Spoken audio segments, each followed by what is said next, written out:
I'm telling you motherfuckers this right now. I don't know how you bearded sons of bitches fucking do this shit, but I gotta tell you, man, this shit is hard to maintain. This No Shave November crap is just, it's too much for me. I figured I'd try it this year, and yeah, I don't think I'm ever gonna do it again. Back to the fucking goatee. Now that I got that out of the way, let's go on with the credentials, okay? So, what the fuck is up, y'all? This is Crazy McCormick up in this motherfucking bitch here on Juggalo a Day, bitch. So, I'm sure that y'all are anticipating this topic of the week. Well, it comes with a little bit of a backstory. It's a minor backstory, but it's a backstory nevertheless.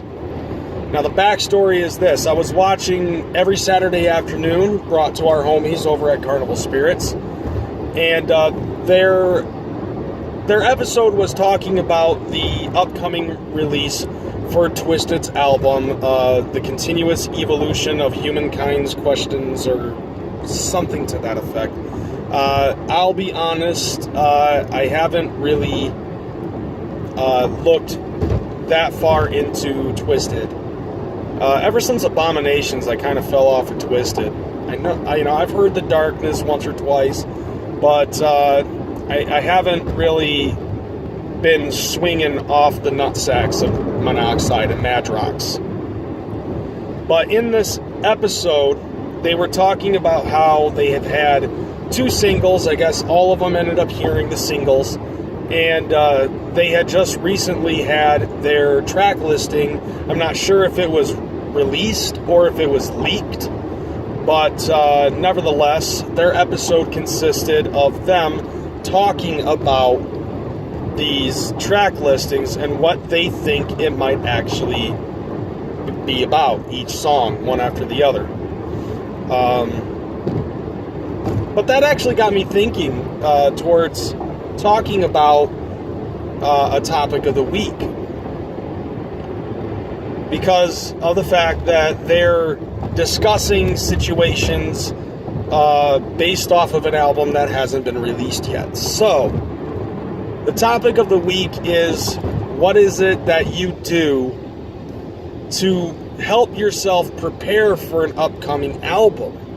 Obviously, there are some people out there that will listen to the singles, they'll listen to the fucking samplers, they'll navigate the internet and try to find shit, anything that they can find. You know, I know that there's a lot of juggalos that are out there that will try to do whatever they can to scour the internet in search of singles, leaked tracks, track listings, so on and so forth. If they can find the entire album bootlegged before it's even released, they'll find it and they'll bump it.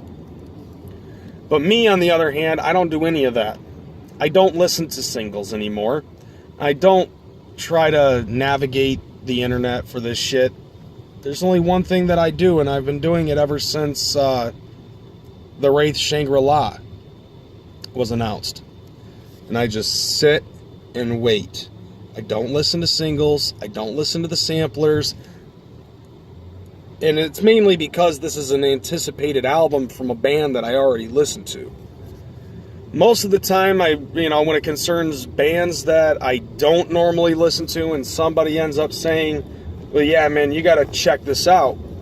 Okay, yeah, sure. I'll listen to Gotti and see, and I'll come back and I'll tell you what I think of it. Gotti sucks, by the way. I'm not a fan of Gotti. But when it concerns this Twisted album, Twisted's one of my favorite groups. So I'm not going to listen to their singles. I'm not going to listen to the samplers. I remember back in the day, there was a situation, I guess, where Crimson Creek was about to be released, and I had a discussion with White Boy about this. And I told him flat out that I do not like to listen to singles. And the main reason why, and I don't think I ever told him this, but the main reason why I don't listen to singles is because in this day and age, in the digital era, where everything is on the fucking internet, it's getting harder and harder to distinguish what is an actual album release and what is a fucking bootleg, what is a leaked track. So to save myself some shine on this album, I will wait until the album is released, and then I'll listen to the album in full, because I am a front to back listener. I listen to whole albums, and especially when it concerns a group like Twisted or ICP or Blaze or anybody that's signed to Psychopathic, Magic Ninja Entertainment, or a lot of these other Juggalo rappers that are out there. And I would say not just like the Juggalo rappers, but people like Razakel or Q Strange, or even Kid Crusher, Jason Porter, King Gordy, whoever the fuck else. There's always seemingly like a theme behind the album, and I honestly feel that listening to just one single is going to take away flavor from the concept of the album. So I don't want to do that to myself. I would much rather just wait until the album drops, and then I'll listen to the album in full, and I'll make my own distinguished opinion on what tracks I think are fat or whack. I don't want to do that based off of a single that comes out. I don't want to base that off of a sampler that I come out, that comes out that I listen to. Because you do that. I think that's the human psyche. Especially since we are listeners as Juggalos. We are listeners of very underground shit. And when an underground artist is telling you, this is what you should be listening to, this is the fat track that we are putting out,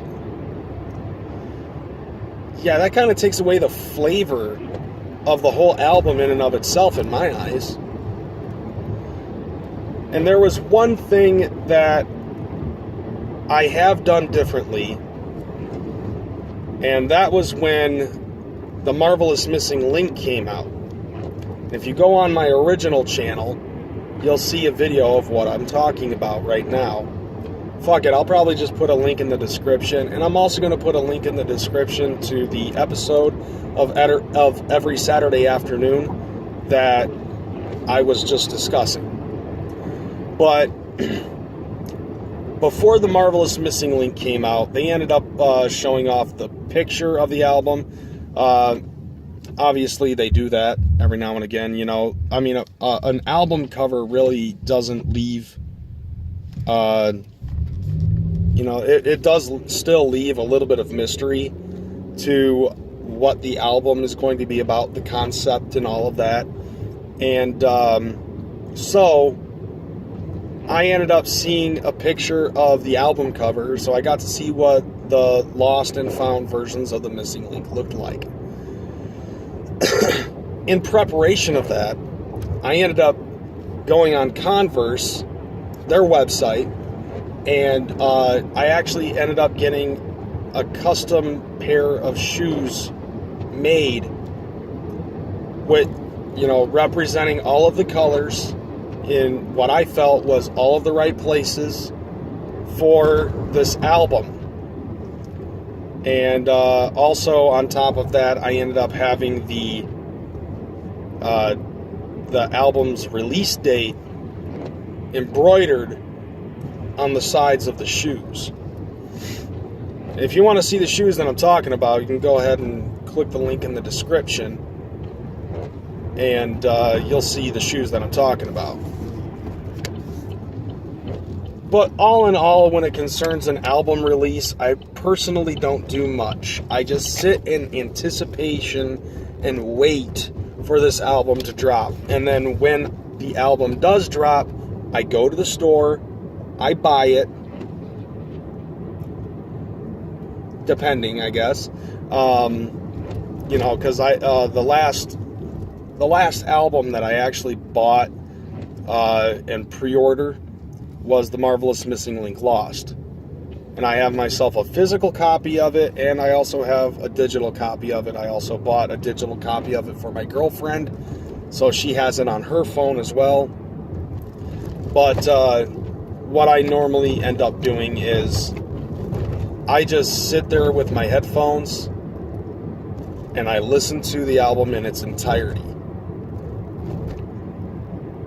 So that way I can get the full feel, flavorful of fun. Fuck. Whatever, you know? You get what I'm saying, though. I like to sit in anticipation and ponder about what this album might be about. What's the concept behind this album? And if a single comes out like Vomit, fuck that. I'm not listening to Vomit. Even though I pre-ordered it on my phone through the Google Play Store, I still didn't listen to Vomit. I decided to wait to listen to Vomit after the fact. So that way I could listen to it when it comes through and seeing how it fits into the album. And that's what I do. I know that there's a lot of juggalos that are out there that do things a little bit differently. But, you know, each person is their own person. Each person has a specific way of doing things. Whether it be like while they're waiting in line at Myers to fucking pick up their CD, they just sit there and rub their nipples and yell, "Yo, it's Big Nick." Or something to that effect. Sorry, I'm just making shit up at this point. But, yeah. So, with that in mind, juggalos, juggalettes, how do you prepare for a new album as it's getting ready to be released? What is it that you do? What is it that goes through your mind? What makes you anticipate the release of this album? So, do what, do a video. Talk about this shit. Show it to us and we'll put you on our Outsiders. I'll be looking for videos. Until next week, Monday, I'm Crazy McCormick. I'm out this bitch. Tune in tomorrow for Mr. Mac and Hose. Peace out, motherfuckers.